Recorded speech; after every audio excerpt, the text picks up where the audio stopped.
The annual Slane picnic is now so well established, more as an event even than a concert, that it should come as no surprise to anyone that the 65 or 70,000 tickets that went on sale were snapped up almost as quick as they went into the shops. So at 15 quid a throw, you're talking about well over £1 million on ticket sales alone. Now take in food, drink and accessories, and you're talking, well, just for the afternoon here in Slane, literally millions of pounds. Now in the golden age of rock and roll in the 60s, the accessories didn't seem to mean that much, but in the last 10 years, on almost any sort of tour around the world, the ticket sales are just a part of the amount of money that's brought in, a small part in some ways, because it's the accessories that make so much money in the end. We spend a long time producing the shirts and producing designs, and like I say, everything has to be approved by the band before we can print it, which takes a long time. We also plan our operation to go around Europe from town to town, how many people we'll need, what kind of operation we can mount in each city. It's the pre-production on this tour took about 6 weeks. Obviously, for a tour like this, we need a hell of a lot of equipment. You know, we've got 4 or 5 stalls going, which consist of 8 to 10 tents, and we'll have marquees, the generators, and all the backup equipment needed for the whole show. You know, so it's a bit of a busy job. How many people are working for you or with you? Well, there's 10 basic who go out on the tour. And as you can see, when we get to these big shows like Slane, we have anything up to 32, 48 people extra. The outdoor shows are better in some respects because it's more of a carnival atmosphere, you know. There's more than one band there. The kids are out for a good day out, so they generally tend to spend a bit more.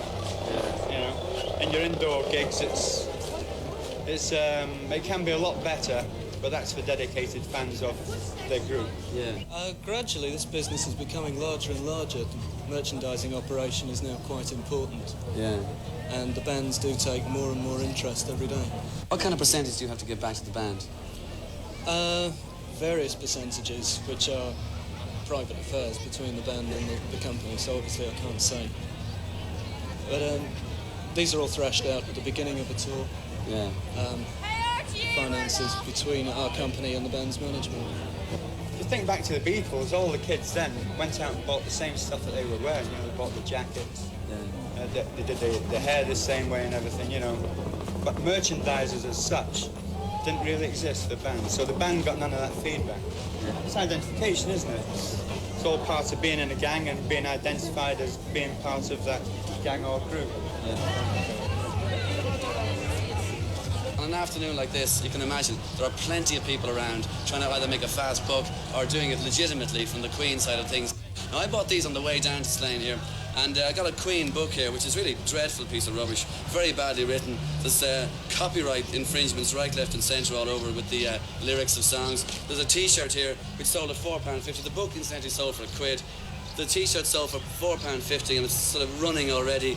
All the ink is pretty bad on it, the picture is terrible. And this thing here, which is the sun visor, which is about the only thing that does work, because it is blocking out the sun if there even was some there.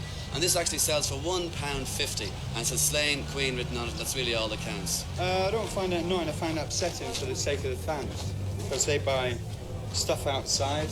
They don't pay as much as they would in here, but they certainly don't get a quality product, you know. All our product has to be approved by the band. Design and the actual quality of the shirt, you know. So the band knows that whatever we sell under their name as official merchandisers is good quality merchandise, you know. Do you realise that there's all lyrics and all of that, and there's no copyright for them? That doesn't worry or matter to you at all, does it? Sing along for a good Queen. Listen, I wonder, could you tell me about the selling of the T-shirts here? I mean, are you supposed to have sort of, you know, it doesn't matter that you sell them out here, but without any sort of legal way of selling it. It doesn't matter to you about that, does it? Well, we're just selling them for somebody. We're just selling them for somebody. Hey, excuse me, second. Sorry, listen. In the selling of the T-shirts, is this something that you get together yourselves throughout the week, just because you the conference coming up? Because this is a specific Slane Castle one. That's correct, yes. Yeah. So, like, it doesn't worry you that, like, I mean, legally it's not actually meant to happen. I mean, you're not supposed to do it. Never knew that, David, no. Well, what about... I didn't realise that, no. Because the man I bought them off told me everything was strictly legitimate now. All right, Yeah. But what about the quality? There Do you is a think they're major good quality? wholesaler now, this guy. Yeah, but is he The quality is excellent. He's a major wholesaler, but No, I is he, can't comment now. on is the he a program major now. wholesaler who has a deal with Queen? Well, as far as I was concerned, he was, yes. He was the official agent for these shirts. Well, how many of these now would you sell, do you think, throughout the day? How many do you hope to sell? Say there will probably be 25,000, as you say, shirts sold here today. And this is Outside you of yourself, that. and there are No, other it's people? not me myself. Oh, no. yeah. In general, everybody, yeah. Yeah. And like, how many of those now would be for yourself? I can't comment on that. Yeah. And what percentage would you have to give the guy who gives you this in the first place? No comment. It's always the same, and it's very highly organised.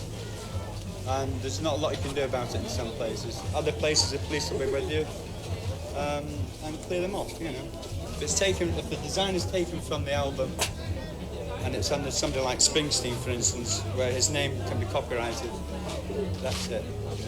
The police just go out with the solicitors and take them in. You know. I mean, it really is against the law to be doing that. I wouldn't worry at all. No comment on it.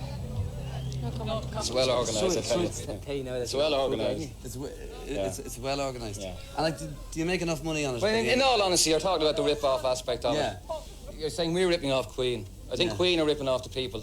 They're asking 12 quid for a sweatshirt, Yeah. 8 quid for a T-shirt. Exactly the same T-shirt to be inside. It's probably better. Yeah. 5 quid. 3 quid of a difference. Yeah. What's it costing Queen? I guarantee it's costing Queen 30 bob Yeah. buying the bulk they buying. 30 bob and they're charging the punters 8 quid.